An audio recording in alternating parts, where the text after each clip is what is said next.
உங்களை அன்புடன் வரவேற்பது உங்கள் டிஎஸ்எஸ் ஸ்டுடியோஸ். ஃப்ரெண்ட்ஸ் எல்லாம் சூப்பராக இருப்பீங்கன்னு நினைக்கிறேன்.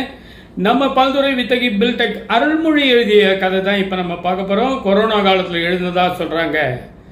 அது என்னங்கிறத நம்ம அவசியம் பார்த்தே ஆகணும். வாங்க போகலாம். வானம் எனக்கு ஒரு போதி மரம், நாளும் எனக்கது செய்தி தரும். அந்த மாதிரி ஒரு வானத்தில் ஒரு விண்கலம் வேகமாக போயிட்டுருக்கு. இலக்கில்லாமல் போகுது, எங்கேனே தெரியாமல் போகுது. அந்த விண்கலம் மிகவும் மகிழ்ச்சியாக உற்சாகமாக தன்னுடைய வேலையை பார்த்து கொண்டு போய்கொண்டே இருக்கிறது. அப்போது ஒரு விண்மீன் கூட்டம் வழியில் வருது. ஒரு மகிழ்ச்சி அப்படின்னு சொல்லக்கூடிய அந்த விண்மீன் கூட்டம் அது. அந்த விண்மீன் கூட்டத்துக்குள்ளே போகும்போது எல்லாரும் என்ன சொல்கிறாங்க, விண்கலத்தை பார்த்து, ஆஹா ஓஹோ அற்புதம், உன்னை போல உண்டா, பிரமாதம், நீ அழகாக இருக்க, அப்படி இருக்க, இப்படி இருக்கன்னு ஒரே பாராட்டு மழை போங்க.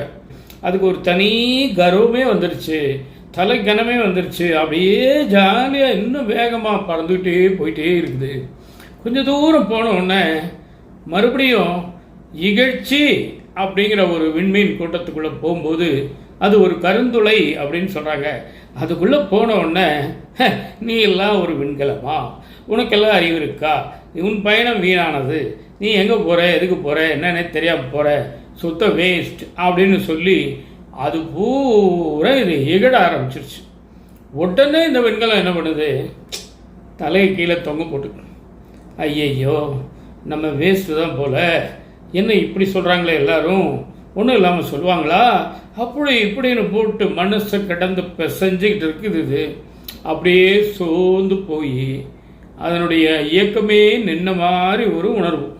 அப்போ தான் அந்த வானத்தில் ஒரு பெரிய ஒரு ஒளி, பேரறிவுன்னு சொல்லலாம், சூரியனு கூட நமக்கு சந்தேகமாக இருக்குது. அது இதை கூப்பிடுது, இந்த விண்கலத்தை கூப்பிட்டு சொல்லுது, என்ன இப்படி சோர்வாக இருக்க, இல்லை இந்த மாதிரி நடந்தது அப்படின்னு சொல்லி. அப்போ அவங்க சொன்னால் சந்தோஷமாக இருப்ப, இவங்க சொன்னால் சோர்வாயிருவியா? அப்போ நீ யார்? உனக்குன்னு சொந்தமாக ஒரு புத்தி இல்லையா, ஒரு அறிவு இல்லையா, ஒரு சிந்தனா சக்தி இல்லையா? அவங்க நினச்சா உன்னை மகிழ்ச்சியாக வைக்கலாம், இன்னொரு கூட்டம் நினச்சா உன்னை வருத்தப்பட வைக்கலாம். அப்படியா? நீ எடுப்பார் கை பிள்ளையா, இல்லை எடுப்பார் கை பாவையா? அப்படி கேட்ட உடனே தான் இந்த விண்கலத்துக்கு ஒரு சின்ன ஐடியா வருது. ஓஹோ அப்படி இருக்குமோ, கரெக்டு தான் அவங்க சொல்கிறது. முதல்ல சந்தோஷப்படுத்துனாங்க, அப்புறம் வருத்தப்படுத்துகிறாங்க அப்படின்னு சொல்லிட்டு அது தன்னை கொஞ்சம் கொஞ்சமாக மாற்றிக்கிட்டு ஒரு திடநிலைக்கு வந்துடுது. வேண்டுதல் வேண்டாமை இலானடி சேர்ந்தார்க்கு யாண்டும் இடும்பை இல அப்படின்னு திருவள்ளுவர் சொன்ன மாதிரி விருப்பமில்லை வெறுப்புமில்லை அப்படிங்கிற மாதிரி ஒரு முடிவுக்கு வந்துட்டு மறுபடியும் ஜாலியாக பறக்க ஆரம்பிச்சிருச்சு. அப்படி பறக்கும்போது மறுபடியும் அதே விண்மீன் கூட்டங்கள் ஆஹா ஓஹோனுச்சு, சலனமே இல்லை, ஒரு புன்னகையை சிந்திட்டு போய்கிட்டே இருந்தது.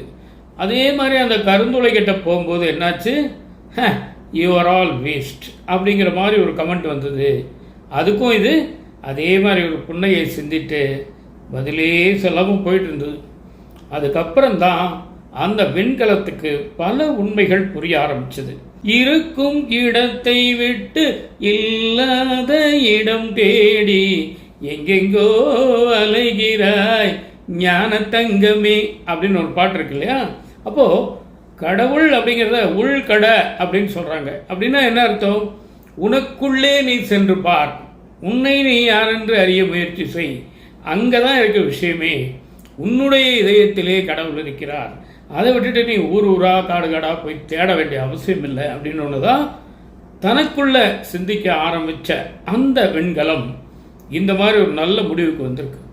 அப்போ தான் அந்த பேரறிவு சொன்னதை மறுபடியும் ஒரு தடவை நினச்சி பார்க்குது.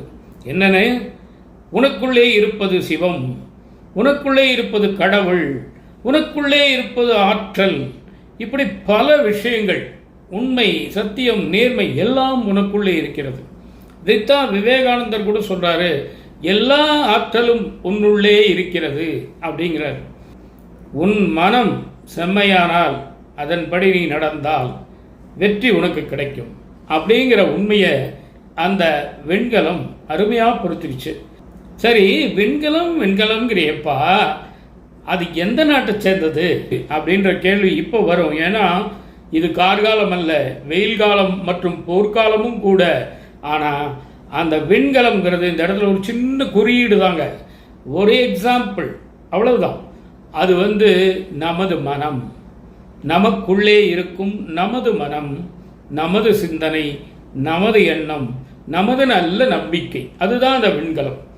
அப்போ நம்ம பில்டெக் அருள்மொழி எப்படி இந்த கதையை முடிக்கிறாங்கன்னா, இப்போ நான் என்னுடைய மனதுக்குள்ளே போய் ஆராய்ச்சி பண்ண ஆரம்பிச்சிட்டேன், அப்போ நீங்கள் அப்படின்னு கேட்டு நிறுத்திடுறாங்க.